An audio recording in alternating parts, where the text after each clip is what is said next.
அனைவருக்கும் வணக்கம். நம்ம யூடியூப் சேனல்ல நம்ம கிரியேட் பண்ண இண்டிகேட்டரை பத்தி மட்டும் தான் நம்ம எக்ஸ்பிளைன் பண்றோம். யாருக்குமே வந்து பை செல் ரெக்கமெண்டேஷன் கொடுக்கறது கிடையாது.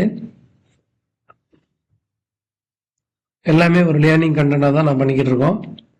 சரிங்களா? இப்ப இன்று என்ன நடந்திருக்குன்னு பார்க்கலாம். இன்னைக்கு பாருங்க, இன்னைக்கு எக்ஸ்பைரி டே. ஆஸ் பர் அவர் ரூல் வந்து எக்ஸ்பைரி டே ட்ரேட் கிடையாது. சரிங்களா? ட்ரேட் இல்லாம நான் ஜஸ்ட் வாட்ச் பண்ணுங்க. இப்ப வந்து நிஃப்டியில மட்டும்தான் ட்ரேட் கிடையாது உங்களுக்கு.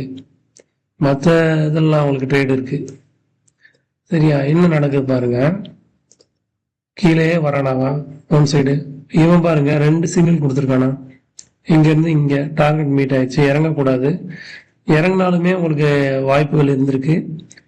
அடுத்து பாருங்க, இவன் பாருங்க கரெக்டா இது பிரேக் பண்ணிட்டு இங்க போயிட்டான். ஸோ கரெக்டா நடந்திருக்கா இல்லையா? எக்ஸ்பைரி டே ஆனாலுமே உங்களுக்கு நடக்கும். ஆனா என்ன, ஒரு கேண்டில் 2 கேண்டில் நீங்க மிஸ் பண்ணீங்கன்னா, இது 1 மினிட் கேண்டில் நீங்க மட்டும் மிஸ் பண்ணீங்கன்னா உங்களை அந்த 1 மினிட்ல நீங்க அவ்வளோ ஸ்பீடா உங்களால பண்ண முடியுமா எக்ஸ்பைரி டேல அப்படின்றது உங்களுக்கு ஒரு கேள்விக்குறி. சரி விடுங்க, 3 மினிட்ஸ்ல பார்க்கலாம் என்ன நடந்திருக்குன்னு. பாத்தீங்களா? இதுக்கு தான் சொல்றேன். 3 மினிட்ஸ்ல இங்கன்றவங்க 13 பாயிண்ட் போட்டு தள்ளிடும். கரெக்டா இல்லையா? ஸோ இது வந்து நார்மல் டேல நடக்க வாய்ப்பு கிடையாது. ஆனா என்னால ஓகே, என்னால இது காம்பன்சேட் பண்ண முடியும்னாலும் பிரச்சனை கிடையாது.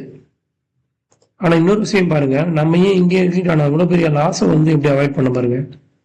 நம்ம என்ட்ரி ஆனாலுமே 20 பாயிண்ட் லாஸ் ஆகக்கூடிய இடத்துல நம்மளால 10 பாயிண்ட்ல நம்ம வெளில வர முடியுது. நடக்குதா இல்லையா?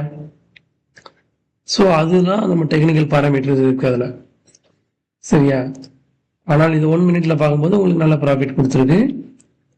இன்னொரு விஷயம், எக்ஸ்பைரி டே இது மாதிரி ரிஸ்க்கும் எடுக்கலாம் நம்மளால. ஏன்னா நிறைய பாயிண்ட்ஸ் உங்களால நிறைய ஏர்ன் பண்ணுறதுக்கான வாய்ப்புகள் இருக்கு. இல்லை நான் கரெக்டாக தான் எடுக்கணும், ரிஸ்க் இல்லாமல் எடுக்கணும்னா எக்ஸ்பைரி டேவை அவாய்ட் பண்ணியிருக்கேன்.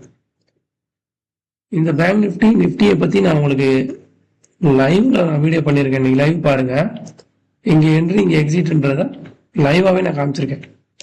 ஸோ இங்கேயும் ப்ராஃபிட் கொடுத்துருக்கு. இங்கே இந்த சைடு எல்லாமே டவுன் ட்ரெண்டு.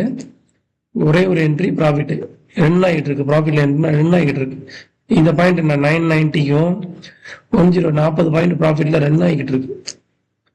சென்செக்ஸ்ல டவுன்ல இருக்கு. இவன் என்ன பண்ணிருக்கான்னு பார்ப்போம். சென்செக்ஸ்ல இங்க என்ட்ரு ஆயிரும். இங்க என்ட்ரு ஆன வச்சாலாம் அடுத்த கேண்டில் 30 பாயிண்ட் லாஸ் பிளஸ் இதையுமே நான் லைவ்ல காமிச்சிருக்கேன் 80 பாயிண்ட் ப்ராஃபிட். ஸோ நான் மிட் ஆஃப் த டே, அதாவது 10:30 தான் ஆகுது இன்னைக்கு. உங்களுக்கு நான் ஒரு 100 பாயிண்ட் வரைக்கும் எங்களால் காமிக்க முடியுது.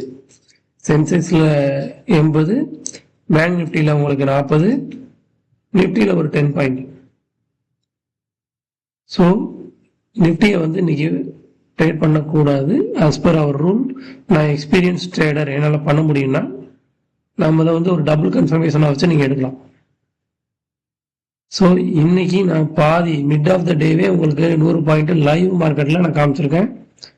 ஸோ இதை பற்றி டீட்டெயில் வேணும்னா எங்களுக்கு வாட்ஸ்அப் பண்ணுங்கள். தேங்க்யூ.